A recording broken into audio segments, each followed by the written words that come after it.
Hi 12th students, ரொம்ப முக்கியமான ஒரு மெட்டீரியலோட வந்திருக்கேன். ஸோ இந்த மாதிரி ஒரு மெட்டீரியல் நீங்கள் இது வரைக்கும் பார்த்துருப்பீங்களான்னு தெரில. ரொம்ப ஈஸியாக இருக்குது படிக்கிறதுக்கு.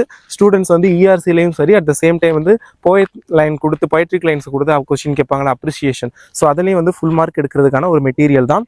ஸோ இந்த மெட்டீரியல் வந்து என்னென்ன இருக்குது, ஸோ இதை வந்து நம்ம எப்படி யூஸ் பண்ணணும், ஐ மீன் இதை வந்து நம்ம எப்படி வந்து படிக்கணும் அப்படிங்கிறது இந்த வீடியோவில் சொல்கிறேன். அண்ட் எதெல்லாம் important ERC and important appreciation questions என்னென்ன அப்படிங்கிறத சொல்கிறேன்.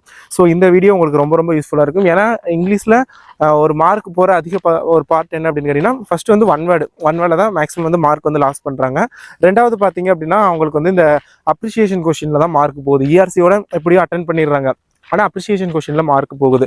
ஸோ அதில் வந்து மார்க் போகாமல் நீங்கள் எப்படி ஃபுல் மார்க் வாங்குறது அப்படிங்கிறத பார்க்கலாம். அண்ட் சேனலை சப்ஸ்கிரைப் பண்ணாமல் யாராவது ஸ்டூடெண்ட்ஸ் பார்த்துக்கிட்டு இருக்கீங்க அப்படின்னா சப்ஸ்கிரைப் பண்ணிக்கோங்க.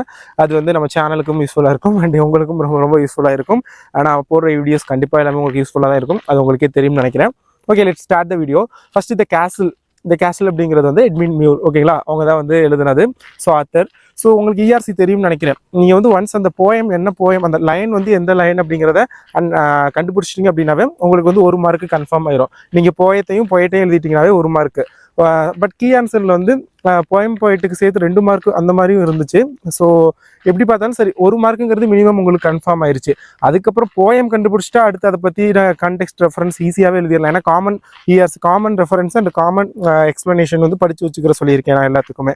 ஸோ அதை எழுதிட்டிங்கனாவே ஈஸியாக ஃபுல் மார்க் வாங்கிடலாம். அந்த இஆர்சியில் மார்க் போகிறதுக்கு ஒரு மேஜர் ரீசன் என்ன, ஃபஸ்ட்டு அந்த என்ன போயம்னே கண்டுபிடிக்க தெரில. ஸோ அதனால தான் உங்களுக்கு வந்து மார்க் வந்து போகுது, ஓகேங்களா. இனி அந்த பிரச்சனை வேணாம். ஸோ அந்த பொய்ட்ரிக் லைன்ஸில் வர வேர்ட்ஸை வச்சே நீங்கள் வந்து கண்டுபிடிச்சிடலாம். இந்த கேசல் அப்படின்னா பாருங்கள், டியூரட் வால், அடுத்தது வந்து டவரிங். ஸோ இந்த மாதிரி ஆர்ம்ஸு, லோடு, கேட்ஸு, வாலு, ஸ்டோன் டூல்ஸ், அந்த ஸ்டோனு, விக்கெட் கேட்டு.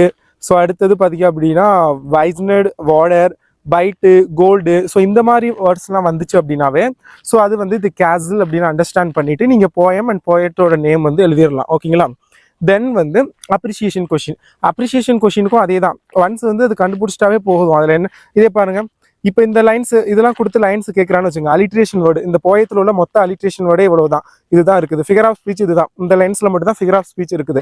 நான் உங்கள்கிட்ட சொல்லியிருக்கேன், அப்ரிசியேஷன் கொஷினை பொறுத்தளவில் கண்டிப்பாக வந்து நான் 4 கொஷின் அட்டன் பண்ணணும்னு நினைக்கிறேன். நீங்கள் அதில் வந்து ஒன்று வந்து ரெஃபர் கேட்பாங்க. ரெஃபர்னா ஹீ, அந்த ஒரு லைனில் வந்து ஹீன்னு வருதுன்னு வச்சுக்கோங்க. ஃபார் எக்ஸாம்பிள் ஒரு லைன் வந்து காமிக்கிறேன் இப்போ.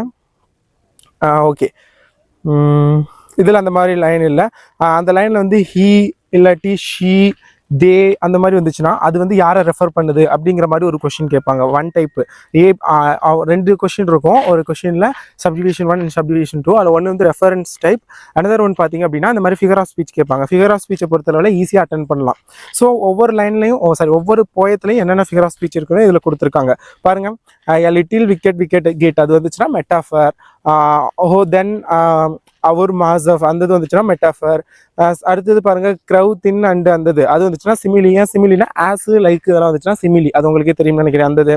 ஸோ அடுத்தது இன்டகிரேஷன், பர்சனலிஃபிகேஷன். ஸோ இது எல்லாமே கொடுத்துருக்காங்க. சேம் லைக் தட் அவர் கார்சியா ரினாட்ரி. ஸோ அதுக்குமே பாருங்க கீவேர்ட்ஸும் கொடுத்துருக்காங்க, அலிட்ரேஷன் வேர்டு என்னென்ன வந்திருக்கு அண்ட் ஃபிகர் ஆஃப் ஸ்பீச் என்னென்ன வந்திருக்கு. அப்போ இந்த மெட்டீரியலில் வந்து உங்களுக்கு ஈஸியாக பார்த்தீங்க அப்படின்னா இது இந்த க்ளூவை வச்சு நீங்கள் வந்து இஆர்சிக்கும் அட்டன் பண்ணிடலாம். இஆர்சி என்ன போயிட் கண்டுபிடிச்சி அட்டன் பண்ணி அதுக்கான காமன் ரெஃபரன்ஸ் எழுதிட்டா ஃபுல் மார்க் வாங்கிடலாம் இஆர்சியில். அட் தி சேம் டைம் நீங்கள் அப்ரிசியேஷன் கொஷின்லையும் அந்த ஃபிகர் ஆஃப் ஸ்பீச்லேருந்து என்னென்னலாம் கேட்பாங்களோ ஸோ அதுக்கு வந்து உங்களுக்கு ரொம்ப யூஸ்ஃபுல்லாக இருக்கும். ஸோ வந்து ஓவரால் இந்த மெட்டீரியல் ரொம்ப யூஸ்ஃபுல்லாக இருக்கும். ரொம்ப எப்படி சொல்கிறது, ஒரு 8 பக்கத்தில் ஒரு கண்டிப்பாக ஒரு நல்ல மெட்டீரியல் தான் இது. இதுக்கான பிடிஎஃப் லிங்க் வந்து நான் டிஸ்கிரிப்ஷனில் கொடுப்பேன், டவுன்லோட் பண்ணிக்கிறலாம். அண்ட் வாட்ஸ்அப் குரூப்பில் இமேஜாக ஷேர் பண்ணுறேன், பார்த்துக்கோங்க. அண்ட் இன்னும் நீங்கள் இந்த சேனலில் சப்ஸ்கிரைப் பண்ணலாட்டி சப்ஸ்கிரைப் பண்ணிவிட்டு பாருங்கள் வீடியோவை. அப்போ தான் வந்து வீடியோஸ்லாம் உங்களுக்கு நோட்டிஃபிகேஷன் வரும். அண்ட் மறக்காமல் வீடியோக்கு ஒரு தம்ஸ் அப், லைக் பண்ணிடுங்க. ஸோ இந்த கீவேர்ட்ஸ்லாம் பார்த்துக்கோங்க. இந்த கீவேர்ட்ஸை வச்சு நீங்கள் வந்து ஈஸியாக ஐடென்டிஃபை பண்ணிக்கலாம் இஆர்சியை பொறுத்தளவில். நான் இஆர்சிக்கு நான் டெடிக்கேட்டாக ஆல்ரெடி ஒரு வீடியோ போட்டிருக்கேன். பட் நவ் அகெயின் ஐம் ஷேயிங் என்ன அப்படின்னா இஆர்சியை பொறுத்தளவில் போயிட்டு கண்டிப்பாக எழுதிருங்க, அதுக்கு 1 மார்க் கொடுத்துருவாங்க. அண்ட் எக்ஸ்ப்ளனேஷன் ரெஃபரன்ஸ் ஒரு சில பேர் என்ன பண்ணுறீங்கன்னா உங்கள் நோட்ஸில் உள்ள மாதிரி ஒவ்வொரு இதுக்கும் எக்ஸ்ப்ளனேஷன் ரெஃபரன்ஸ் தனித்தனியாக படிக்கிறீங்க. பட் அப்படி படிக்காதீங்க. காமனாக இப்போ ஃபார் எக்ஸாம்பிள் த கேசல் இல்லை அவர் காசியா ரினாட்ரி அப்படின்னா இல்லை உலீசஸ் அப்படி இருக்குன்னா ஸோ அதில் வந்து காமனாக அந்த போயம்னு நீங்கள் கண்டுபிடிச்சிட்டிங்க அப்படின்னாவே அதுக்கு ஒரு காமன் ரெஃபரன்ஸ், காமன் எக்ஸ்ப்ளனேஷன் பார்த்து வச்சுக்கோங்க. ஸோ பார்த்து அதை படிங்க நல்லா. அதுவும் ரொம்பலாம் பேரா மாதிரிலாம் இருக்க தேவையில்ல. ஒரு 3 லைன்ஸ் இனஃப், ஒரு இல்லை 2 லைன்ஸ் இருந்தாவே போதும். ஸோ அந்த மாதிரி ஒரு ஷார்ட்டாக பார்த்து வச்சுக்கோங்க. பார்த்து அதை காமனாக எழுதிட்டிங்கனாலே இஆர்சிலெல்லாம் மார்க் அவ்வளோவா கம்மி பண்ண மாட்டாங்க. நீங்கள் எழுதும் பட்சத்தில் உங்களுக்கு ஃபுல் மார்க் கொடுத்துருவாங்க. ஸோ அதனால் வந்து யாரும் அதை வந்து வச்சாதீங்க. அண்ட் உங்களுக்கு இந்த வீடியோ யூஸ்ஃபுல்லாக இருந்திருக்கும்னு நினைக்கிறேன். யூஸ்ஃபுல் அப்படின்னா யூஸ்ஃபுல் கமெண்ட் பண்ணிவிட்டு சேனலை சப்ஸ்கிரைப் பண்ணிக்கோங்க. நாளைக்கு 1 வேர்டில் எப்படி ஃபுல் மார்க் வாங்குறது அப்படின்னு ஒரு மினி மெட்டீரியல் கொண்டு வரேன். 1 வேர்டுக்கான மெட்டீரியல் அடுத்தடுத்து இனிமேல் ஒவ்வொரு செக்ஷனாக பார்ப்போம். 7 × 5 35 அதில் எப்படி மார்க் வாங்குறது, அண்ட் அதே மாதிரி 1 வேர்ட்ஸில் எப்படி ஃபுல் மார்க் வாங்குறது. ஸோ அதே மாதிரி இப்போ அப்ரிசியேஷன் சொல்லலாம். அதுக்கப்புறம் அந்த கிராமர் செக்ஷன் அதில் எப்படி ஃபுல் மார்க் வாங்குறது அப்படின்னு பார்ட் வைஸ் நான் இம்பார்ட்டன்ட் கொஸ்டின்ஸ் அப்லோட் பண்ணுறேன். ஸோ சப்ஸ்கிரைப் பண்ணிக்கோங்க. Thank you so much.